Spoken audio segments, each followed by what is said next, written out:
Yes, so the rational. Yes, we consider that. Okay. I let you read during 2 minutes. No, but it's important that you have driving very heavy driving forces, and these driving forces drive people to develop adaptive strategy in order to survive. Because you see, the island environment is very risky, is very dangerous. Imagine you arrive with the big canoes. People, when they arrived in Polynesia, they have big canoes of 40 meters, and they bring taros, they bring food, they bring rats, they bring poultry and so and so. But they discover the new environment, and they need to adapt to this environment. Imagine your god is spaghetti, and you arrive in an island and you try to see the god spaghetti. There is no spaghetti in your islands, so it means that your society will be destroyed in 2 months. So you need to be adaptive, to cope with the environment. So the first adaptation is name to use.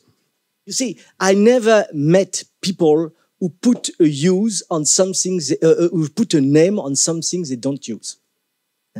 It's come from Linné, and it's a scientific way of thinking the world. We put a name from everything, but here people put a name on something they use. So, for example, first you put the name, and so you see, and it's when you name the things that you could manage your environment. I provide you a definitions of viability here. You have 2 states, static state and dynamic state.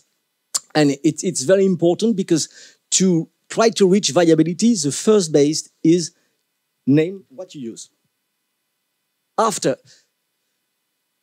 you have biodiversity, or you have a natural environment, so you have an exhaustive use of biodiversity. You see a high percentage of the species who are present in the space who are used. You see, I take the study of Randy Taman in 92.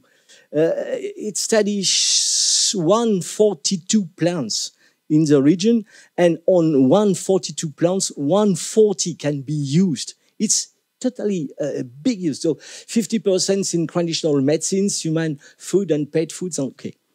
After I meet to, I shift to another study carried out by Vincent Lebeau in Vanuatu and the agricultural department in 2007. They assessed roots and tubers in Vanuatu in 3 villages. And they find that you have 13 species and more than 1,000 varieties, cultivars in villages. It's quite a huge amount. So you have a big diversity, but it's a cultivable, but it's also a cultural diversity. This diversity is possible with the culture of people. And so up here, I provide you, you see, it's a talk from Annie Walter. It seems that the populations living in a small area and having access to fewer species or fewer trees tends to make maximum use of each of these species. On the one hand, as soon as biodiversity decreases, the remaining species are intensively used. On the other hand, when chronic stress affects the vegetations, communities protect biodiversity and use it to the maximum. It's very relevant, to my opinion. And so I moved to the 3. Okay, we'll be back to family. Co-planting. Co-planting means, you see, you plant different associated crops in the same gardens. You have main advantage. 3, at the root levels, you have no concurrence between the roots, and so they optimize plant nutrients consumptions. After, if you are a fungal disease, it's no problem. And with a fungal disease, it's better to avoid the propagations of the disease if you have 30 species in your garden, or if you have monoculture, it's very risky. So you have also you reduce the vulnerability to the climatic hazards. You know, when you have trees, on these vegetables, these gardens like that, in a drought season, you could keep fresh on the ground because you have a lot of strats. So it's quite more effective in terms of biological efficiency, this type of gardens, than Western gardens with the rows and so on. So it's very fashionable now because people they use this in the permaculture and so and so. But the ancestor of permaculture, it's come from here. You should put a copyright on the Oceania Islanders practice. Okay, managing the agriculture calendar to also, when you see when you have different taro, for example, when you have the same length of culture, it's impossible. It's important to plant at every English is difficult. You plant at several periods. In that way, you cover whole the year round with crops. So the management of time is very important too, and it is a main interest also of vegetative reproduction, and to have roots and tubers. They are more flexible than cereals, for example. And also, in places where you have high density of people, you could build artificial ecosystems. So I provide you here. It's old taro fields. I think it's Nouvelle-Calédonie. So your first things it's to dig holes and pits, and you mixed leaves to have good soils. For example, when you have ceremonial yams with close to 2 meters length, it's you achieved. You need to have these types of equipment, management.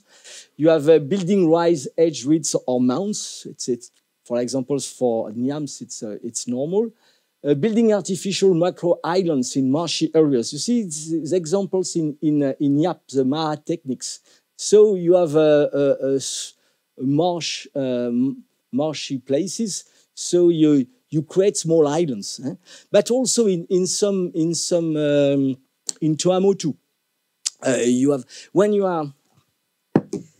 are faced to a problem. You see, you are in a atolls, and you see the tide come with the.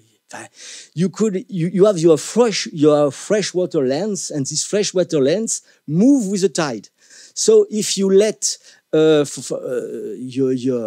taro or yams, it's complex because in some places there is a risk of pourrissage, pourriture, I don't know, rotten. So to avoid that, you create a basket, and you create a basket with leaves, and you put your vegetables or tuber and roots in baskets. So in that way, when the tides move, the basket moves, and so you keep your roots every time out of the risk of rooting. And yep, it's this example is very interesting. Okay, so my conclusion. Oh, good. No, I come back to the risk culture. You see, faced with I think you could read, but no, but it's important that you see the risk doesn't come only with natural hazard. You have the risk of war, the risk of famine, the risk of social disorganization. It's the reason why it's so important, the social acceptance of project, and to have distributive economy. Distributive economy avoid the social disorganizations. War, when you are in a small highlands, it's difficult to have war. So in Vanuatu, for example, you have all forms of ritual war. People decide, okay, we need to have the war. Okay, 5 dead people in that place, 5 dead people in that place. We decide to meet at the 20 April. Okay, so this could be a good feast. Unfortunately, 10 dead people, but it's a ritualization of war, and it avoids the risk of huge wars that we did in Europe. We are crazy guys to have this type of war. It's impossible to have so violent wars in small islands. So famine, okay, all this family farming, it's on the spirit of food autonomy. And this culture, so when you have the risk, you have the risk is pressure on the society, and you have the answer of the society through the culture to have sustainable food security, which have the main interest of to cover all the natural and ceremonial needs of the society. And you have also a thing, make the social game more complex. This is very important. When you are in a small islands, you need to avoid to, you need to have a complex things, because I just finished for that. Imagine when you live in a small islands. I remember people in Pentecost, they live 5 kilometers from the coast and they never go to the coast. Why you don't go to the coast? We could go if you are allied peoples.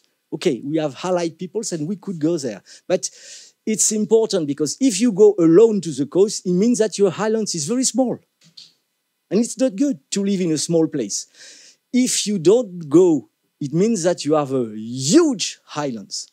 And if you go through custom ways, I go see Jean is my ally on the coast, and I can go to see Pascal. I go only to see Jean. And we did arrangements and so agreements and so it's the social complexity of the things, but it's very interesting because it's learn you how to live. It's also an adaptive of culture to live in a complex environment, and you brought social complexity, and to brought social complexity, it makes you it's more easy to survive. So the importance now, people built this culture of risk during centuries. It was very efficient, very relevant, and it's crucial now to keep this society of risk and maybe try to catch some other components from the scientific field and so to integrate to a society of risk. But the main risk is to lose the main components of the society of risk. Is the reason why I put the access you see on the UN head. When people were faced to cyclones, they have famine plans, they have lots of knowledge. What plants could you use? Even the test is not good. You have arrowroots with full ups of oxalates. So you need to cook them during 24 hours. But if you do the job to cook them during 44 hours, they could help you to survive. If you don't use them, you die. But now you see the PAM arrive. PAM, it's the World Food. They provide you rice bags. Okay, I have rice. It's useless to keep in my mind all this knowledge, all these parts of the culture of risk. And so the main risk now is to lose the culture of risk of Pacific Islanders. Because you see, the one thing I can tell you, and Jean-Marie too, all people with white hair, it's a society, it's more and more risky now. And we need to keep all the adaptive strategy to avoid the risk and to try to escape to this totally bloody world, which is coming. Thank you. Thank you very much. Any question, any comment? Yeah.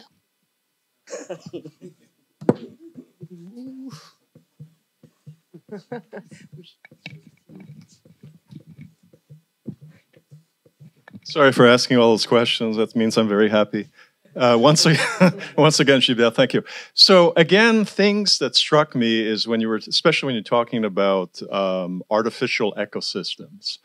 That is, in my opinion, the epitome of maximizing or optimizing. But what I really wanted to say is that it sort of turns the concept of the Anthropocene, which is highly debatable. What's the expression? Over its head, on top of its head? I forgot the expression. Turn it around, in the sense that in some island environments, particularly atolls, where I did a lot of research, and as Pat Kirch, the archaeologist, mentioned a while back, atolls are the epitome of transformed landscapes. So the bottom line is we have this conception in the modern world that, you know, the Anthropocene is bad. Some people would like to trace back the Anthropocene to the dawn of man or mankind. So modifying ecosystems, that's what I really like about your presentation, again, is not necessarily negative. In fact, it could be the ultimate expression of man's ingenuity or stupidity. So again, I'm not here to advocate behavioral ecology or optimization, but more and more I see that things are falling into place. And more importantly, I think we need to question things in this symposium and other conferences. We need to question concepts of traditional knowledge, conservation, where those ideas came from, how they translate themselves into people's action. So, you know, I hope that we've stimulated some discussion beyond the presentations, but thanks to those presentations, we're able to talk about those things. So thank you very much, Gilbert. Thanks, Frank. You see, I use the term viability. Viability because it could be sustainability. But when you arrived in an island, some atolls are very constraintful ecosystems, and you need to transform this ecosystem. This is the reason why you have, I explained, they put baskets and they put holes, but they succeed to survive. Imagine that Polynesian people, they move from Marquesia or wind societies, and one day they arrived after 3,000 kilometers in Rapa Nui. They find these islands of Rapa Nui, and they could survive on Rapa Nui. After, they have the ability to come back to the wind society, and one day, I don't know when, but they lose your boat. All the fleet of Rapa Nui disappeared. And people in Rapa Nui, they lost the ability to escape from Rapa Nui. And they succeed to survive. When Jared Diamond says that it's a bad adaptation, no. Rapa Nui is a good example of adaptations of human beings. And the problems of Rapa Nui, people come with the Peru people take half of people from Rapa Nui and put them in slavery for guano mining in Peru. But you see, as you have a problems of too much sun, they have a mulching with stones. Imagine the intelligence of people to keep the moisture on the soil. They have mulching with stones. I think some atolls and some very difficult environment as Rapa Nui are one of the most difficult environments in the world where people could survive. And islanders prove that they could survive. So they need to be very imaginative. But they really change the ecosystem, sure. Because they need to try an equilibrium between the transformations of the ecosystems and keeping also ecosystems to reach sustainability. Sustainability is an equilibrium between your needs of human beings and the need of nature. And when you keep this equilibrium, you could survive. And it's why the culture of risk is a way to reach this equilibrium. Thank you. Another question or remark? Yeah.